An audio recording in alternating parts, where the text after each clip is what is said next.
Welcome back, and delighted to have with us today Richard Oden. He is, he's a foster parent. He's a veteran, and he's the author of an upcoming book entitled My Full Life Circle Squared. No, it's not a math book. Right, Richard? That's correct. I wasn't very good at math. So. Yeah. Good to see you. How you doing, my friend? Good, good. Thank you for having me today. Yeah, you bet. What branch of service did you serve in? I got deployed with the United States Air Force National Guard, so I'm an F-16 crew chief. Wow. Thank you. Thank you for your service. Yes, sir. Thank you. All right. May is Foster Care Month, and you're involved in this. What got you involved in foster care? My story is quite unique. What got me involved in foster care is the fact that I was a foster kid. I grew up in the state of Alabama, foster care system for 6 years. I moved 10 different homes in 6 different years. Now, that's significant because 4.5 of those years I lived in the same home. So you can imagine the year and a half left, how many times that me and my siblings moved around. I had very good number of foster homes, and I knew that there were kids out there who needed a good home. Of course, I knew that because I was one of them. And so I wanted to pay that back. So I did indeed. With my wife, 100% support, become a foster parent. Wow, good for you. I'm just curious, how did you come up with your title? Okay, that's a great question.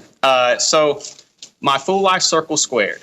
My first circle in my life is the fact that I started out as a foster kid, and I completed that first circle the day I became a foster parent. That's the first circle. The second circle, I actually got adopted out of foster care. And I completed the second circle January the 29th of this year when I adopted 3 kids out of foster care in my full life circle squared. Wow. So how did you mix marriage, your faith, foster care, and then your natural born children? That's quite a bundle. Oh, yes, it is. And that's pretty unique part of the story now, too. Think about this now. We actually planned on having our biological children first. But as so many other people do, the Lord's plans was a little bit different than ours. And I write in the book, we had 3 miscarriages. And in the process of that, we'd already gotten our foster care license. And we got 2 foster kids. The HR called us and asked us if we would take a 14-month-old and a 2-year-old. And we did. And lying in bed one night, I asked Brittany if any of those miscarriages would have worked out. Would we have told DHR yes when they called and asked us? And we both decided that if we had a baby, we didn't have any kids before then, we would have probably told them no, not with a newborn. So, God's plan worked out. So we got 2 foster kids, and we later got their older brother, so we made it 3. We found out we got pregnant, and then the Air Force come knocking on the door and said, oh, by the way, Richard, you're getting deployed to Afghanistan for 6 months. And we did indeed have our biological child while I was overseas. And, so many people say that they can't do foster care. Well, I've got a story in my book telling them what I just told you, that let me tell you what we can't do. We can't have 3 foster kids, find out we're pregnant, and then get deployed to Afghanistan. But we did it, and we did it with God. So let's not limit God's power. God is almighty, all-powerful. And with God, you can do this. You can be a foster parent and motivate and encourage and inspire these kids. In my book, I started with 1 Corinthians 15:10, which reads, by the grace of God, I am what I am. But his grace toward me was not in vain, but I labored more abundantly than they all, yet not I, but the grace of God that was in me. And when I say that verse, as a little kid, I would often ask God why he put me in foster care. I would often ask him why I couldn't have a normal life like some of the other kids I knew, a life with what we foster kid refer to as our real mom and dad. But God has answered that question, those questions in my life time and time again. And so I say, I hope that in this book, the Lord inspires me with the wisdom, courage, strength, and words to show you and the world the providence of him and his will in my life. And that I know that he put me in foster care beyond a shadow of a doubt so I could one day indeed inspire, encourage, and motivate and minister to others. And I think that's what we're trying to do. What a beautiful testimony, Richard. That's just beautiful. So many things come out of this. Wow, we ought to be talking to your wife. She had 3 foster children, a baby on the way, and you gone. Yeah, I actually had the easy part of this deal. I say in my book, it's not just a foster care adoption book. The book comes out November the 11th, which is Veterans Day. The month of November is National Adoption Month. I hope you guys will have me back for National Adoption Month. But I say in my book, so many times people will thank me for my service when I'm in uniform, but they'll not thank my wife for hers, and they're not doing it intentionally.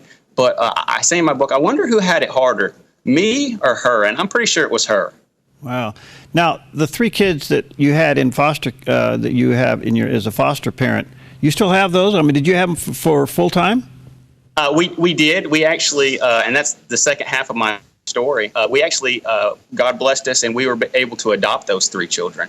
Wow. And the Lord had His hand in all in our story, starting with me when I was a foster kid. Because I think if you talk to the foster care community and ask them how rare it is for you to get 3 children, foster them, and then be able to adopt the first placement that you've had, including the fact that they were siblings and they had different father, they'll say that that's very rare and that never happens. But it did happen with us, and I think the Lord had a lot to do with that. I know He did. Wow, instant family, huh? Gabby had me wrapped within the first couple of days. She was 14 months when we got her. She's my daughter, and then Contrella and Elijah, they're my boys, and I love them to death. So we're very blessed. What would you say to parents that are beginning to feel the tug towards foster parenting? Because it's a big commitment, it's a big step, and some do it with their eyes wide open, some do it with their eyes wide shut. I can say, the number one reason I get why people have thought about it and won't take that leap of faith with God, as I say in the book, is they say, I don't want to get my heart broken. And I understand that, because DHR's number one goal is to reunite the family. And so when I was sitting in Afghanistan contemplating writing this book, I thought about that answer, and I was like, if my 9 or 10 different foster parents had that same attitude, would I have a story to tell? Would I be sitting in front of you trying to explain my story now? And the answer, of course, is no. And so if we could just take ourselves out of it and say, you know what, I'm going to do this for the kids. And come what may, with God, we can do this. And if they would just show them 2 things, again, what love is and who God is, they will be blessed. And they'll be able to get through the heartache that may come. The other part of this, Richard, that's interesting, a lot of people, Christians, are stepping up into the foster care activity and becoming foster parents. And it's now put another twist into the church, and that is to come alongside you foster parents and to support you. Now, for quite some time, that hasn't been the case, but I think churches are now waking up to the fact this is a whole new level of ministry and support. Absolutely. When I got deployed and the church found out that we had foster kids, obviously they were there at church, and my wife was pregnant. I tell you what, it only brought the congregation together. And I know that foster care is not for everybody, but there's something that everybody can do to support those who are fostering. We had church members show up at our house. They had actually a list to bring dinner to our house when I was deployed. People would show up to say, hey, what do you need? Or let me take the kids for a while. You go out and have some me time, talking about my wife. And the closeness that brought us together in the church was phenomenal. And so I think that every church should have at least one foster parent, not only to support the kids who need good homes, but to watch. It's amazing how God will bring His people together. That's wonderful. What was your scariest moment being a foster parent? I think the scariest moment is kind of a bittersweet moment. The day that I picked my kids up, we traveled about 30 minutes, and when I saw them for the first time, it scared me, and this is why. Because I knew what my foster care stint had. I knew that I'd moved several different times. I knew I got my heart broken several different times. And I didn't know what their foster care stint had or their foster care future had for them. And that scared me. But I knew that God was on our side, and I knew that if anything, I could show them who God was and why we should follow him. And they would remember that even if they did indeed leave our home. And so that was definitely it. You know, because that's where I was going. Did you ever feel like, from your own experience being a foster child, that now you're being deployed, that you would leave in the hearts of your foster children abandonment? Absolutely. There was actually guilt. I felt guilty because one of the main goals that we have as foster parents is to quit having people that they get attached to coming in and out of their lives. We want a stability. And so here I was trying to do exactly what I was about to oppositely do as far as coming into their lives and then leaving to go to Afghanistan. When I was in Afghanistan, I filmed a video and I explained to my kids, you know, military families, they are called to serve and they are called to serve.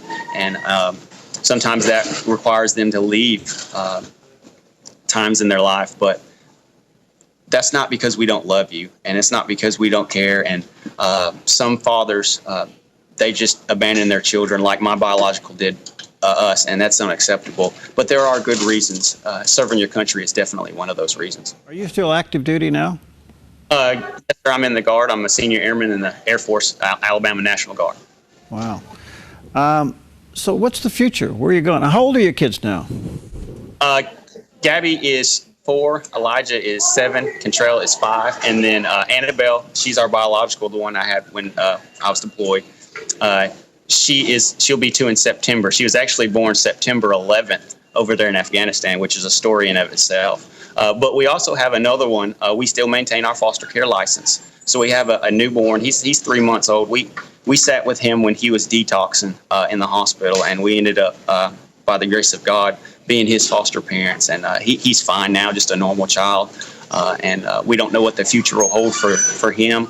But I ask my wife all the time, can we keep him? And we'll see about that. I hope we do. But, that's still being negotiated, right? that's work that out the way he sees best. You make a good point here, and that is when you are assigned a foster child, boy, they come with a lot of baggage in a lot of cases, and I don't mean that negatively, but if you're getting someone that's in the middle of detox, that's a whole new learning curve, isn't it?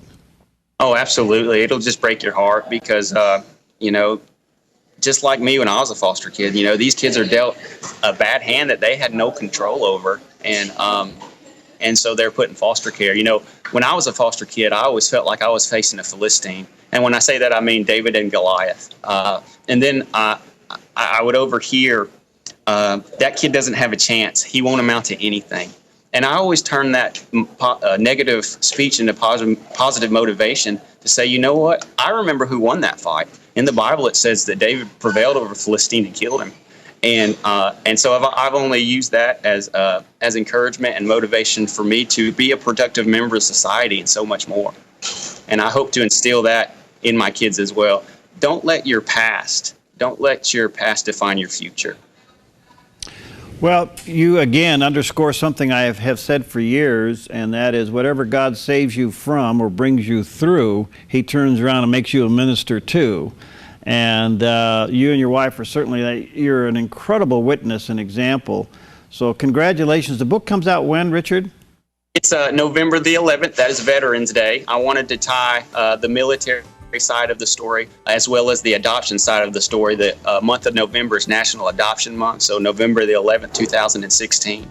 The Lord has opened many doors for us. If your viewers would just Google Richard Oden in foster care, that's Oden, including this door here on theDove. And we are so blessed. We're so excited. I didn't write this book to be a famous author and make a lot of money. I had many missions in the book, and some of the missions are, of course, to inspire others to become foster parents. Gotta go, I gotta go, Richard, but thank you. Listen, we will get you back in November. Best to you. Do you have a website quickly? Yes, it's myfullifecirclesquared.com. Okay. Thanks, buddy. God bless you. Thanks for your service. Give your wife a hug for us, will you? Well, maybe she can be on next time. We'll do it. We'll do it. Okay, talk to you soon. All right. We'll see you next time on Focus Today. I'm Paulina Leiser, producer of Focus Today. Thank you for watching this video, and make sure to check our other videos at theDove.us.